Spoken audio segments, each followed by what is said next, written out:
天在现场。的确有一位起点者，会为一点空间之惊而闹出矛盾。这，费老，费某，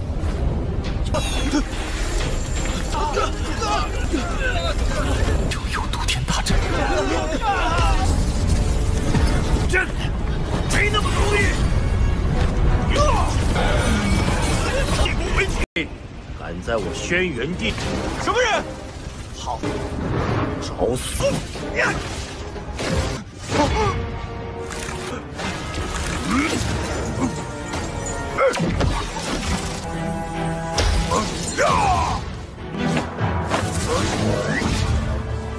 在何处见过风雷弟子？费老头。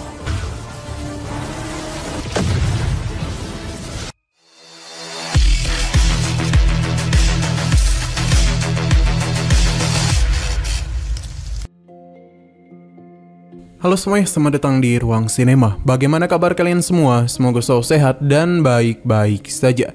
Sesuai jadwal, jadi pada hari ini kita akan kembali melanjutkan series Donghua Martial Master episode terbaru, yang mana ini adalah episode yang ke-575.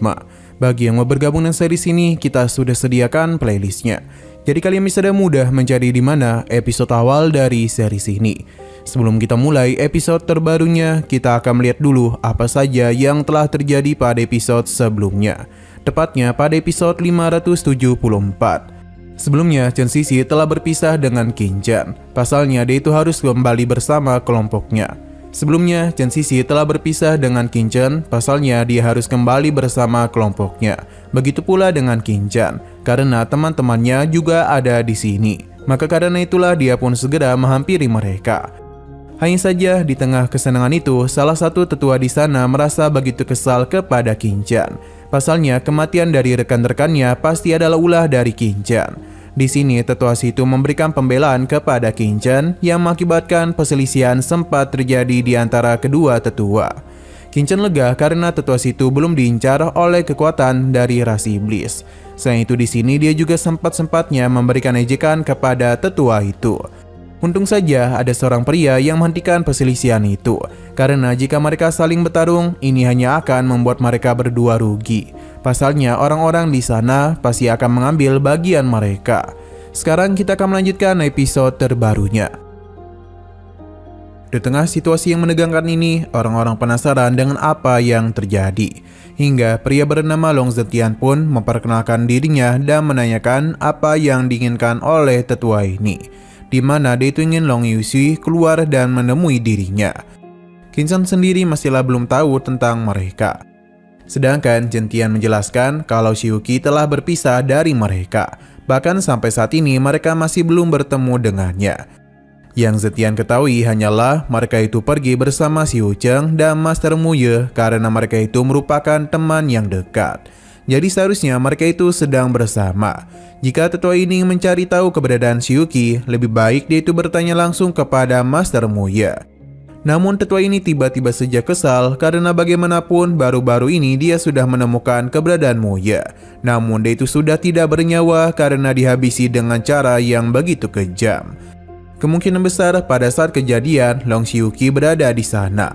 Mendengar apa yang dia ucapkan seketika saja membuat orang-orang di sana terkejut.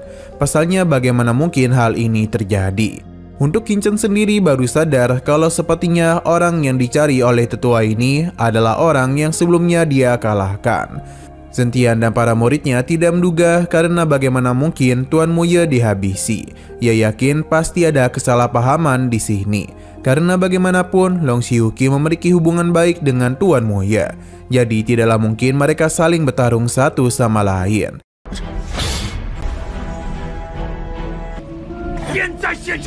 的确有一位起点者，会为一点空间之惊而闹出矛盾。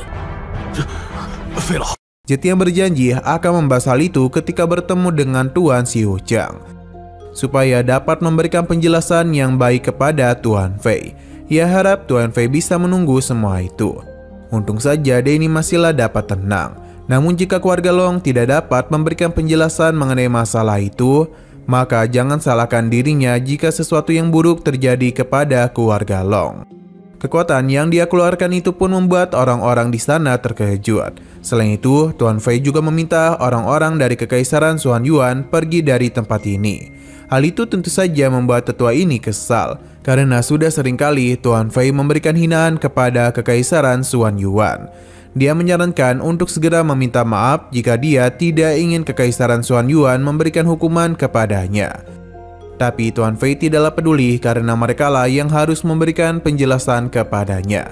Ia penasaran di manakah para murid Feng Lei pergi, karena bagaimanapun kematian Mo Ye berkaitan erat dengan murid Feng Lei. Semua orang kembali dibuat terkejut dengan berita itu, karena Feng Lei sangatlah berani melakukan hal ini. Namun tetua itu tidaklah membenarkan hal tersebut, karena bagaimana mungkin para murid Feng Lei menghabisi Mo Ye. Jikapun itu memang benar, maka dia ingin Tuan Fei membuktikan hal tersebut. Kesal karena permintaannya tidak dituruti, maka Tuan Fei pun segera memberikan sebuah serangan agar mereka itu bisa sadar tengah berurusan dengan siapa. Serang pun langsung saja Tuan Fei lancarkan. Ini bukanlah serang sembarangan, pasalnya itu merupakan sebuah formasi. Dengan formasi yang dirinya ciptakan, membuat para murid yang terperangkap di dalam sana merasakan sakit luar biasa. Tidak hanya itu saja, namun sebuah tekanan juga diberikan. Qin Chen mengenali formasi ini sebagai formasi Dutian. Melihat formasi itu membuat Qin Chen merasa senang karena sepertinya takdir tengah berpihak kepadanya. Formasi Dutian sangatlah kuat dan jika tidak segera dihancurkan, maka yang ada mereka itu akan lenyap. Fei Mou.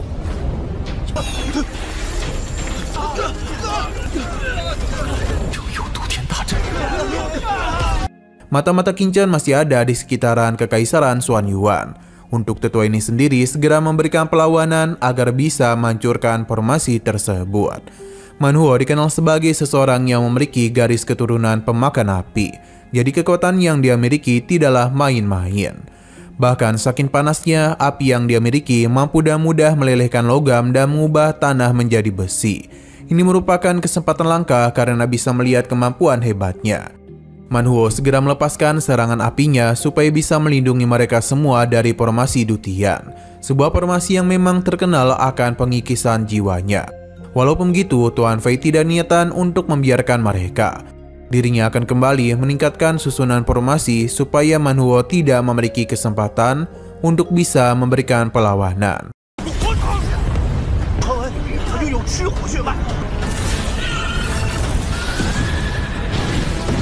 Di saat Man Huo terus berusaha sekeras mungkin, Tuan Fei yakin betul kalau kemampuan yang dia miliki tidak akan bisa merusak formasi yang dirinya bangun. Man Huo juga sadar akan hal itu, maka karena itulah dia meminta semua orang untuk membantunya. Karena dengan begitulah mereka bisa melepaskan diri dari formasi Dutian. Semua kekuatan yang mereka miliki pun telah dikerahkan supaya bisa menghancurkan susunan formasi. Perlahan-lahan namun pasti usaha mereka semua mulai membuahkan hasil.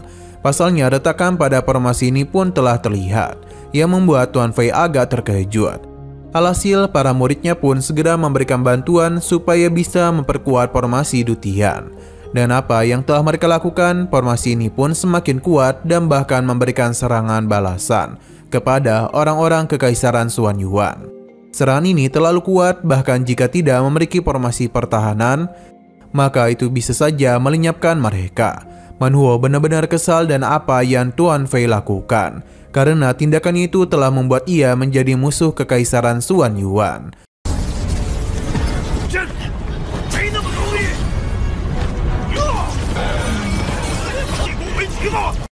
Nah, mata-mata Qin Chen pun harus terkena serangan. Melihat mereka yang menderita membuat Tuan Fei senang. Inilah balasan untuk Kekaisaran Xuan Yuan karena telah berani menghabisi muridnya. Atas apa yang telah mereka lakukan, Tuan Fei berjanji akan membuat Kekaisaran Xuan Yuan menderita. Formasi Dutian pun mulai dirinya tingkatkan, yang mana hal itu semakin sulit untuk bisa ditahan oleh mereka. Sampai pada akhirnya formasinya pun dihancurkan dengan mudah oleh seseorang. Dia penasaran seberapa hebat kemampuan Tuan Fei sampai-sampai berani membuat kekacauan pada kekaisarannya. Kedatangan tetua agung mereka membuat semua orang terkejut. Selain itu, ia juga akhirnya dapat melihat Tuan Fei yang baru saja mengatakan yang tidak-tidak kepada Kekaisaran Xuan Yuan-nya. Karena apa yang telah dia ucapkan, maka tetua agung ini pun berencana untuk memberikan hukuman kepadanya. Merasa gurunya telah diremehkan, salah satu murid Tuan Fei bertindak konyol. Ia ingin menyerang tetua itu. Alhasil serangan langsung saja dia lancarkan. Pada awalnya pria ini yakin serangan itu dapat diserap oleh hartanya. Namun ia seketika saja terkejut, pasalnya hartanya itu malah hancur dan membuat ia berendam di kolam larva.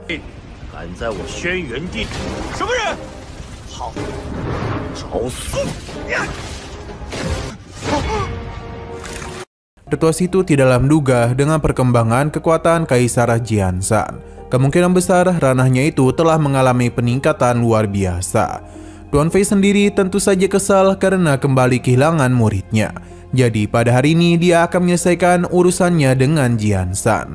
Sebuah formasi mulai dirinya ciptakan, yang mana formasi Dantian kembali dia gunakan. Namun ini jauh lebih kuat dibandingkan sebelumnya. Orang-orang Kekaisaran Xuanyuan pun kesulitan untuk bisa menahan hal itu. Sebagai tetua agung, Jianshan tentu harus segera bertindak karena jika tidak, para muridnya akan meninggoy. Serangan langsung saja dirinya lancarkan, hanya saja kali ini dia membutuhkan waktu yang banyak untuk menghancurkan formasi di Tian. Terlebih lagi, Tuan Fei meminta para muridnya untuk membantu memperkuat formasi itu. Mereka juga segera bertindak untuk melakukan penyerangan kepada Jianshan. Karena situasi sudah seperti ini, maka Jianshan memberitahu kalau bukan hanya mereka saja yang memiliki harta, namun dia juga. Berbagai serangan langsung saja dia lancarkan untuk dapat menghancurkan rantai ini. Selain itu, serangan balik juga mulai dirinya lakukan supaya para murid Tuan Fei tidak memiliki kesempatan untuk memperkuat formasi di Tian. Padanya, formasi penyerangan pun telah hancur. Dan kali ini Jianshan bisa melakukan penyerangan lagi kepada formasi di Tian. Padanya para murid pun berhasil selamat. Namun ada beberapa yang telah meninggoy.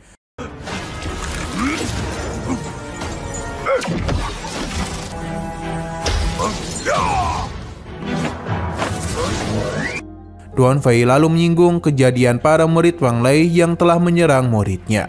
Jadi apa yang dirinya lakukan saat ini hanyalah membalas dendam saja. Tanpa berlama-lama lagi, kedua tetua ini pun saling gelut satu sama lain. Ketika mereka sedang adu serangan, Jianshan menanyakan kapan dia melihat keberadaan dari para murid Feng Lei. Pasalnya ia juga tengah melakukan pencarian kepada pangerannya. Tuan Fei bingung bagaimana mungkin Jianshan tidak tahu lokasinya, padahal mereka itu sudah menghabisi muridnya. Karena Jianshan terus menyerang, Tuan Fei langsung saja menciptakan sebuah formasi untuk menahan pergerakannya. Dengan formasi ini, maka Jianshan haruslah berhati-hati. Karena jika tidak, nyawanya itu akan dalam bahaya. Qin Chen kembali terpukau dengan teknik barusan karena ia tidaklah menyangka kalau teknik hebat ini malah diberikan kepada Fei Luo. Untuk Jianshan sendiri masihlah memiliki kemampuan untuk bisa menghancurkan formasi ini.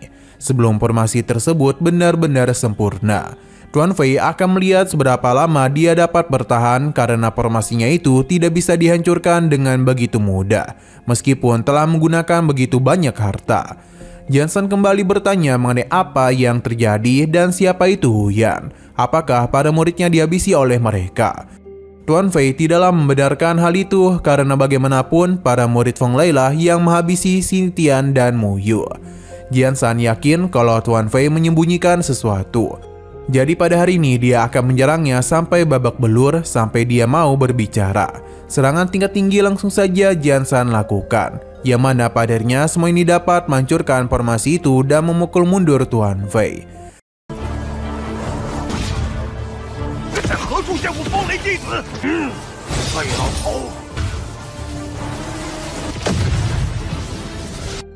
Melihat ledakan kekuatan yang Jianshan tunjukkan membuat mereka sadar kalau Dennis sudah berada di tingkat apa. Hanya saja Jianshan dihentikan oleh salah satu muridnya yang adalah Man Luo. Karena bagaimanapun dia mengetahui apa yang terjadi kepada Feng Lei. Mendengar hal ini seketika saja mengejutkan Jianshan. Ia ingin tahu bagaimana bisa Feng Lei dihabisi. Sesuai dengan permintaan Qin Chen, Man Luo mulai memberitahu kalau pada kala itu dirinya tengah bersama dengan Feng Lei. Hanya saja mereka malah bertemu dengan musuh kuat yang hampir saja menghabisi nyawanya. Manluo memang dapat melarikan diri, hanya saja Feng Lei harus bernasib naas. Jian Shan menjadi begitu murka dan ia penasaran siapa yang telah berani melakukan hal itu kepada pangerannya.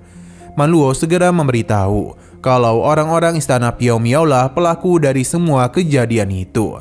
Kabar ini seketika saja membuat semua orang terkejut. Dan tentu saja ini semua adalah rencana dari Qin Zhen.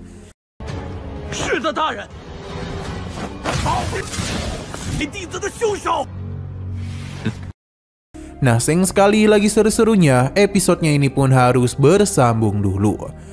Namun sebelum kita akhiri, seperti biasa kita akan melihat preview bagian selanjutnya. Manluo teruslah berbicara mengenai pertarungan yang terjadi antara mereka dengan istana Piao Miao.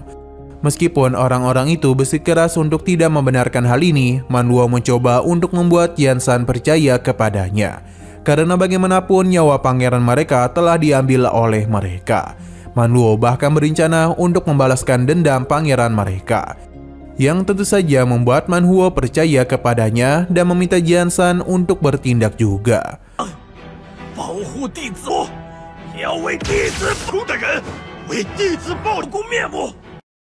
Oke, sekian dulu pada video kali ini. Untuk video selanjutnya akan segera hadir. Jadi bagi kalian yang mengikuti series ini, langsung saja klik subscribe dan aktifkan loncengnya. Terima kasih yang sudah menonton video sampai habis. Jika kalian suka pada video ini, klik like dan share ke teman-teman kalian tentang channel ini. Dan ditunggu aja kelanjutannya. Oke, sampai jumpa di video selanjutnya.